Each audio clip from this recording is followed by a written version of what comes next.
வணக்கம். நீங்கள் இணைந்திருப்பது முதல்வனின் பிரதான செய்திகளோடு. 547 சாட்சிகள், 2076 சான்றுகள், உயிர்த்த ஞாயிறு வழக்கில் முக்கிய கட்டத்தை எட்டிய விசாரணை. பிறந்த நாள் விருந்தில் நடந்த துப்பாக்கி சூடு, படகில் இந்தியா தப்பிய சந்தேக நபர்களுக்கு நடந்தது என்ன புதிய திருப்பம்? கஞ்சிப்பானை இம்ரான் கைது நடவடிக்கை தோல்வியா? மலேசியாவில் நடந்தது என்ன? போலீஸ் வெளியிட்ட அதிரடி விளக்கம். மின்வெட்டு குறித்து பரவும் தகவல் உண்மையா? அரசாங்கம் வெளியிட்ட முக்கிய தகவல். 93 சந்தேக நபர்களை தேடும் சர்வதேச காவல்துறை. வெளிநாட்டில் ஒளிந்திருப்பவர்களுக்கு அடுத்த அதிர்ச்சி. கூகுள் ஊழியருக்கு இலங்கையில் நேர்ந்த பரிதாபம். இறுதியில் நடந்தது என்ன? ஸ்பைடர் வுமன் என அழைக்கப்பட்ட பெண் போதைப்பொருள் வியாபாரி கைது. இந்தியாவில் அடுத்தடுத்து நிலநடுக்கம், மக்களை அச்சத்தில் ஆழ்த்திய அதிகாலை அதிர்வுகள். 150 பயணிகளுடன் சென்ற ரயில் திடீர் தடம் புரள்வு. இங்கிலாந்தில் பரபரப்பு. 100 கோடி பேரை சென்றடைந்த AI ஜெமினியின் அசூர வளர்ச்சி.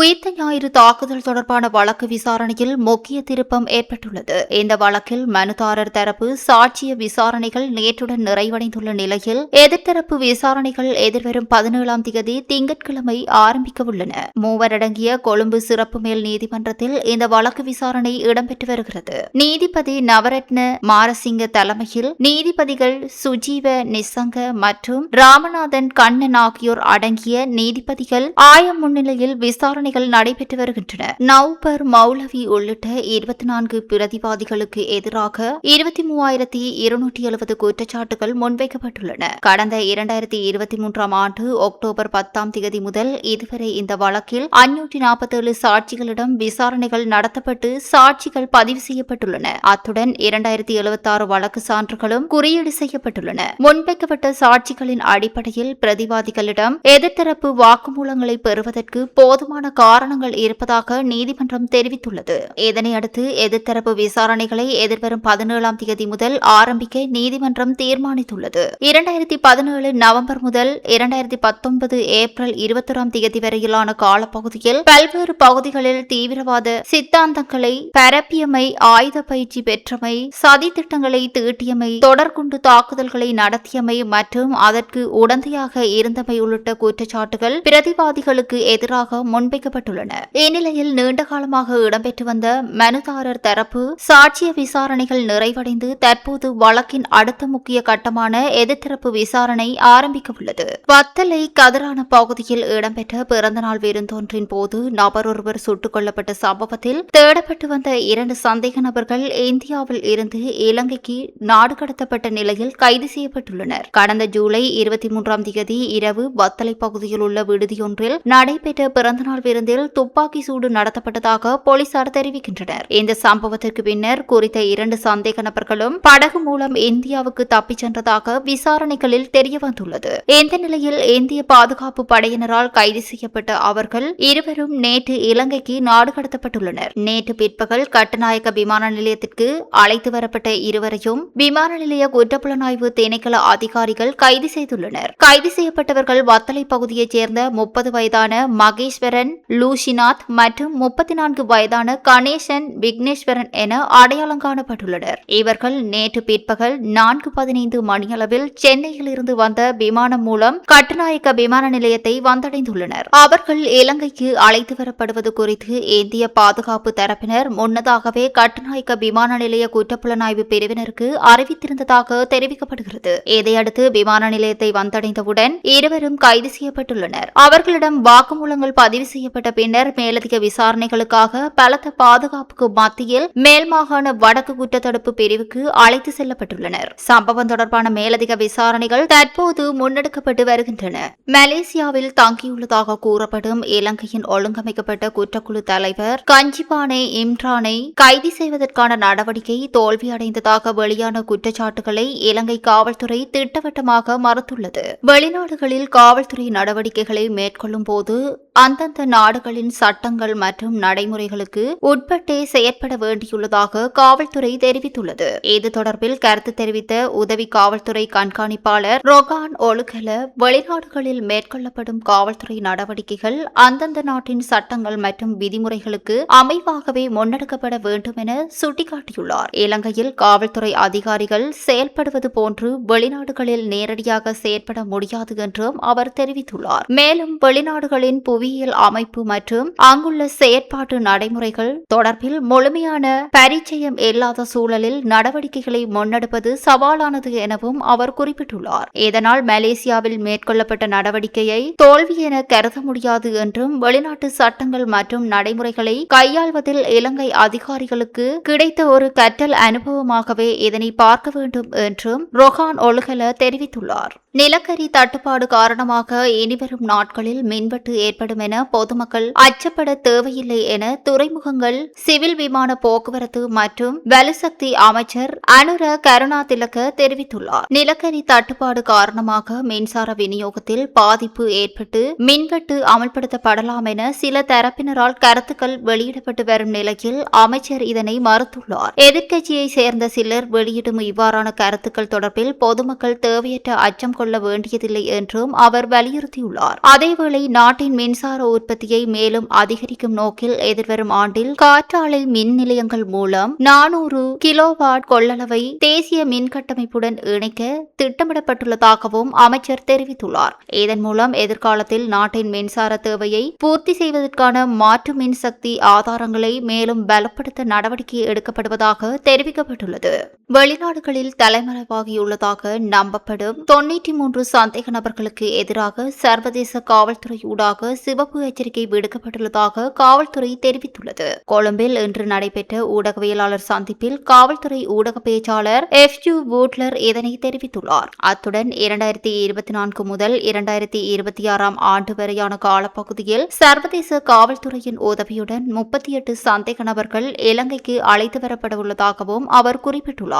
இதனிடையே சட்டவிரோதமான முறையில் ஈடுபட்டதாக சந்தேகிக்கப்படும் 839 மில்லியன் ரூபாய் பெறுமதியான சொத்துக்களை அரசின் பொறுப்பில் எடுப்பதற்கான சட்ட நடவடிக்கைகளும் காவல்துறையினரால் முன்னெடுக்கப்பட்டு வருவதாக தெரிவிக்கப்பட்டுள்ளது. கடந்த ஜனவரி மாதம் முதல் இந்த நடவடிக்கைகள் ஆரம்பிக்கப்பட்டுள்ளதாகவும் காவல்துறை பேச்சாளர் தெரிவித்துள்ளார். பெண்தோட்டை கடலில் மூழ்கி காணாமல் போயிருந்த இந்திய இளைஞர் சடலமாக மீட்கப்பட்டுள்ளார். இந்தியாவின் பெங்களூரிலிருந்து விடுமுறையை கழிப்பதற்காக நாட்டுக்கு வருகை தந்திருந்த 5 இந்திய இளைஞர்களில் ஒருவர் கடலில் மூழ்கி காணாமல் போயிருந்த நிலையில் அவரது சடலம் மீட்கப்பட்டுள்ளது. காலி பெண்தோட்டை உள்ள சுற்றுலா விடுதிக்கு அருகில் கடலில் நீராடிக் கொண்டிருந்த குறித்த இளைஞன் கடல் அலையில் அள்ளுண்டு செல்லப்பட்டார். இந்த சம்பவம் தொடர்பாக விடுதி நிர்வாகத்தினால் அளிக்கப்பட்ட முறைப்பாட்டின் அடிப்படையில் பெண்தோட்டை காவல்துறையினர் விரிவான விசாரணைகளை முன்னெடுத்துள்ளனர். இந்த நிலையில் மேற்கொள்ளப்பட்ட தேடுதல் நடவடிக்கைகளின் போது இளைஞனின் உடலம் மீட்கப்பட்டுள்ளதாக காவல்துறையினர் தெரிவித்துள்ளனர். இந்தியாவின் பெங்களூரில் உள்ள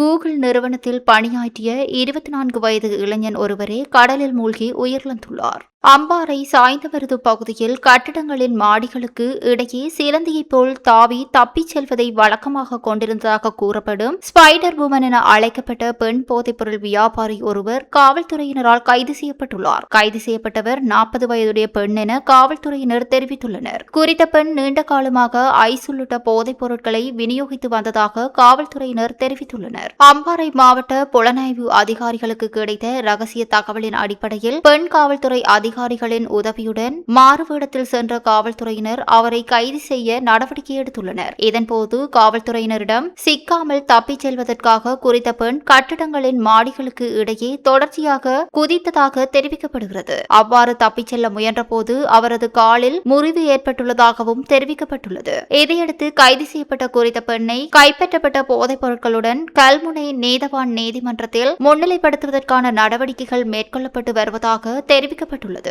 இந்தியாவின் பல பகுதிகளில் இன்று அதிகாலை அடுத்தடுத்து நிலநடுக்கங்கள் பதிவாகியுள்ளதால் மக்கள் மத்தியில் அச்சம் ஏற்பட்டுள்ளது. மகாராஷ்டிர மாநிலம் நாசிக் பகுதியில் அதிகாலை 5:32 மணியளவில் மிதமான நிலநடுக்கம் ஏற்பட்டுள்ளது. இந்த நிலநடுக்கம் ரிக்டர் அளவுகோலில் 3.4 பதிவாகியுள்ளது. பூமிக்கு அடியில் சுமார் 3 கிலோமீட்டர் ஆழத்தில் நில அதிர்வு ஏற்பட்டதாக தெரிவிக்கப்பட்டுள்ளது. திடீரென ஏற்பட்ட அதிர்வால் அப்பகுதி மக்கள் அச்சமடைந்து வீடுகளை விட்டு வெளியேறியுள்ளனர். எனினும் எனினும் இதுவரை உயிரிழப்புகள் அல்லது பாரிய சொத்து சேதங்கள் ஏற்பட்டதாக தகவல்கள் எதுவும் வெளியாகவில்லை. இதற்கு 3 நாட்களுக்கு முன்னரும் மகாராஷ்டிராவின் பால்கர் மாவட்டத்தில் சுமார் 1 மணி நேர இடைவெளியில் 2 முறை 3.4 ரிக்டர் அளவிலான நிலநடுக்கங்கள் பதிவாகியிருந்தன. இதேவேளை இமாச்சல பிரதேசத்தின் சம்பா பகுதியில் இன்று காலை 6:36 மணியளவில் மற்றொரு நிலநடுக்கம் ஏற்பட்டுள்ளது.